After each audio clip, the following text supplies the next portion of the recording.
こんにちは、アリアです。今回は、マヤ文明についての少し不思議で、そして深いお話をしていこうと思います。私たちが学校で習うマヤ文明は、中南米のジャングルに高度な建築や暦を残した古代文明として紹介されます。でも、本当のマヤ文明は、その枠を完全に超えています。その痕跡をたどっていくと、地球の歴史だけでは説明できないレムリアやアトランティス、そして宇宙文明とのつながりが浮かび上がってきます。マヤ文明の最大の特徴は、その突然さにあります。多くの文明は、石器時代から金属器時代へ、簡単な村落から都市へ、ゆっくりと発展の階段を上がっていきます。でも、マヤは違いました。出現した瞬間から、すでに高度な知識と技術を持っていたのです。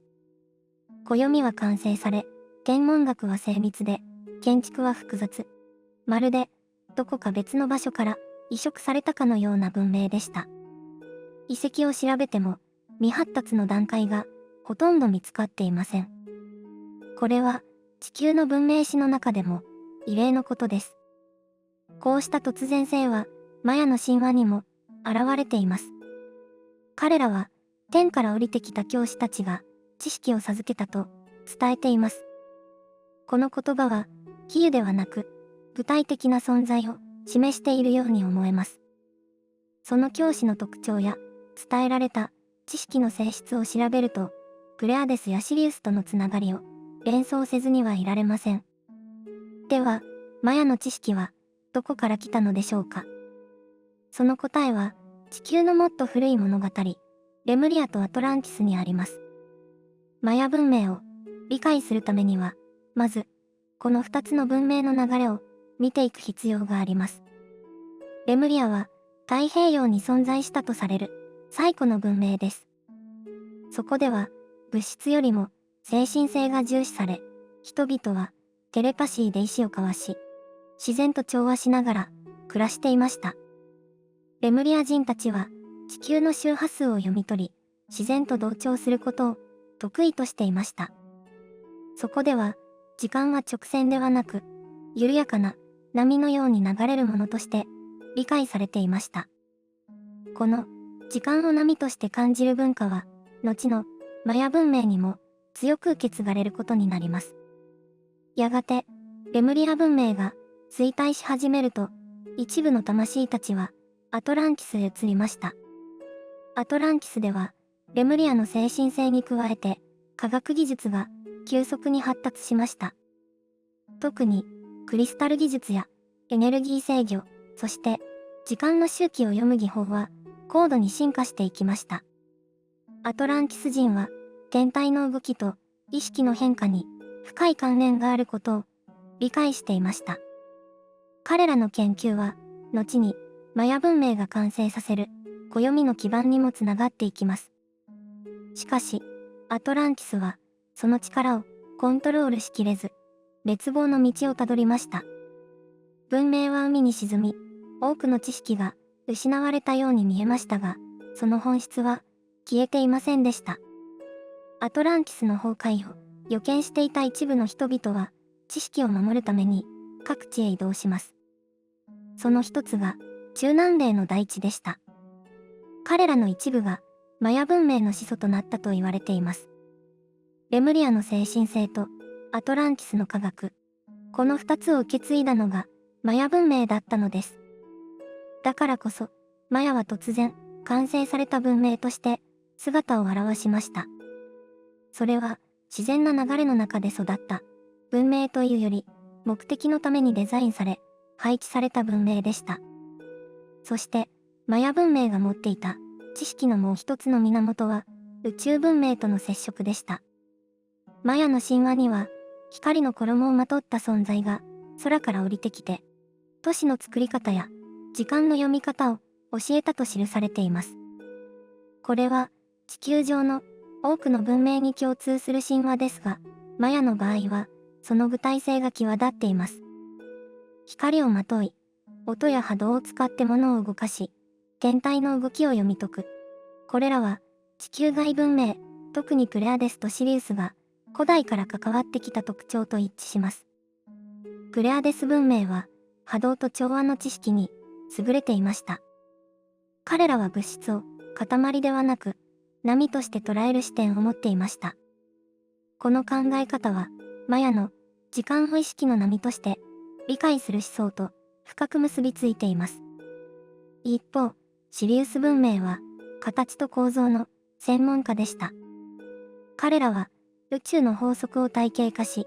天体の動きを精密に読み取る技術を持っていました。マヤの建築に現れる数学的な美しさや天文観測の正確さはシリウスから受け継いだ影響が色濃く残っています。マヤ文明はこれら複数の流れが合流した地球の交差点のような文明でした。だからこそ高度な知識が突然現れたのです。彼らはゼロから文明を築いたのではなく、古代の英知を守り、未来へつなぐ使命を持った魂たちが集まって形成された文明でした。そして、マヤ文明の本質は、単に天体を観察することではなく、宇宙と意識の関係を理解し、それを未来の人類に伝えることにありました。マヤ人は、時間を数字ではなく、エネルギーの流れとして感じていました。天体の動きは、意識の変化と呼応している。私たちの感情や思考の周期にも宇宙の周期が影響している。こうした考え方は現代のスピリチュアルで語られているタイムラインや引き寄せの概念とも深く一致しています。特にソルキン暦と呼ばれる不思議なカレンダー。それは単なる日付を示すものではなく、魂のリズムを読み解くために作られたとても特別な仕組みでした。私たちが普段使っている暦は太陽の動きや地球の自転、季節の移り変わりを基準に作られています。でも、マヤ人は時間を全く別のものとして捉えていました。彼らにとって時間とは数字の積み重ねではなく、意識の状態を映し出す波だったのです。まず、ソルキン暦の根本にある考え方は、宇宙のリズムと人間の意識は同じパターンで動いているというものです。これはレムリア文明が持っていた自然と意識の同調の思想とよく似ています。レムリアの人々は地球の周波数を読み取り、自然と調和して生活していました。時間も季節も外側で起こる現象ではなく、自分たちの内側のリズムとつながっているものとして理解していたのです。ソルキン暦はこのレムリアの精神性がアトランティスを経てマヤ文明へと受け継がれた象徴のような存在でした。マヤ人は時間は流れではなく振動だと考えていました。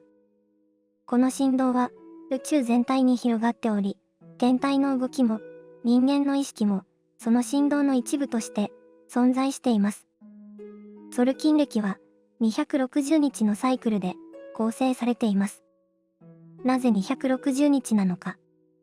この数字には地球とは別の基準が隠されています。それは人間の意識や体の周期、太陽の活動周期、そして宇宙エネルギーの変化が重なり合う共鳴ポイントだからです。マヤ人はこの260という周期を使ってその日がどんなエネルギーを持っているのかを読み解いていました。例えば、今日は変化のためのエネルギーが強い日なのか、人間関係が整いやすい日なのか、物事を始めるのに向いているのか。これは単に占いという意味ではなく、もっと深い意識の波の読み取りです。今日は宇宙のリズムがこう動いているから、私の意識もこう動きやすい。そういう宇宙と人間をつなぐカレンダーだったのです。そして、ソルキン暦の本質は、未来を予想するためのものではなく、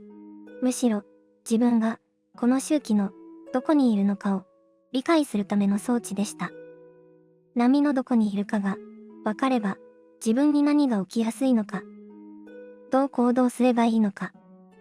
何を受け取り、何を手放せばいいのか、それが自然と見えてくるからです。こうした周期を理解する文化はアトランティスにも存在していました。アトランティスでは天体の動きと意識の変化を研究し、巨大なクリスタル装置を使って地球の周波数を整える取り組みが行われていました。クリスタルは波動を保つ共鳴装置として使われていたため、時間をエネルギーとして扱う技術が発達していました。アトランティスが滅亡する前、こうした知識を守るために、一部の人々が世界中へ移動し、その一派がマヤへと渡ったと言われています。そのため、マヤ文明には精神性と科学が不思議なバランスで融合したような痕跡が残っています。ツォルキン暦もその一つでした。ここで少しツォルキン暦の構造について触れていきます。ツォルキンは20の紋章と13の数を組み合わせたもの。20種類のエネルギーが13段階の波動で動く構造になっています。この 20×13 という数字も実は意識の2つの側面を象徴しています。20は魂のテーマ、13は意識の成長段階。この2つが重なり合うことで、その日、その瞬間のエネルギーの姿が決まる。ツォルキン暦はそれを読み解くための宇宙の地図だったのです。例えば、ある日は、魂のテーマが創造で意識の段階が統合にある日だとします。その場合、その日は新しいものが形になりやすい日になります。逆に、魂のテーマが破壊で意識の段階が始まりの日なら、終わるものが自然と終わっていく日になります。マヤ人はこの周期の動きを使って個人や社会全体の動きを読んでいました。農耕や祭りの時期だけでなく、人や町の成長、国の運命などもツォルキンの波に沿って見ていたのです。ここで一つ興味深い話があります。ツォルキンの周期と人間の潜在意識の周期が非常に近いという研究があります。つまり、マヤが見ていたのは単なる天体の動きではなく、人間の意識そのものの変化だったということです。彼らは自分たちの意識がどんな周期に入り、どんな変化が起きやすいのかを理解するために、このカレンダーを使っていたのです。これは現代のスピリチュアルで言われている引き寄せやタイムラインにも深くつながっています。引き寄せは波イコール意識の状態が現実を作るという考え方です。タイムラインは波の種類イコール選択する現実の方向という意味を持ちます。マヤのツォルキン暦はこれらの考え方の原型と言ってもいいほど仕組みが似ています。地球を超え宇宙の流れと人間の意識が同じリズムで動いているという思想。まさにマヤ文明が宇宙的な痕跡を持っている理由の一つです。さらに、マヤ文明の神官たちは、時間は生きていると語っていました。これは、シリウス文明が持っていた宇宙の構造理解にも通じます。シリウスでは、時間は意識の波が重なり合って、生まれる現象とされていました。そのため、未来は固定されたものではなく、意識の選択によって常に変化していくと考えられていました。マヤの暦にある大きな周期、バクトゥンと呼ばれる260年のサイクル。この周期が終わるたびに地球の意識が大きく転換するとされていました。その大きな区切りの一つが2012年だったのです。当時、世界の終わりと言われましたが、本当はそうではありませんでした。あれはマヤ文明が未来へ残した意識の周期の切り替わりの指標に過ぎなかったのです。2012年を境に私たちの意識は大きく変化し始めました。二極化、覚醒の加速、価値観の転換、目覚めの広がり。これらはすべてマヤ文明が伝えていた周期の中に含まれています。ツォルキン暦は自分がどんな周期にいてどんなエネルギーを受け取り、何を手放すべきかを教えてくれる魂のコンパスでした。だからこそ、マヤ文明は時間をこれほどまでに重要視したのです。時間は人生の流れを管理するものではなく、私たちの意識を映し出す鏡だからです。次回は、マヤ文明が最も大切にした2012年の周期の終わりが何を意味していたのか。そして、マヤ人が未来の地球へ残した覚醒のメッセージについてお話ししていきます。地球の意識がどこへ向かおうとしているのか。そして、私たち一人一人の魂がその変化の中でどんな役割を持っているのかを探っていきます。最後まで見てくれてありがとうございました。また次の動画でお会いしましょう。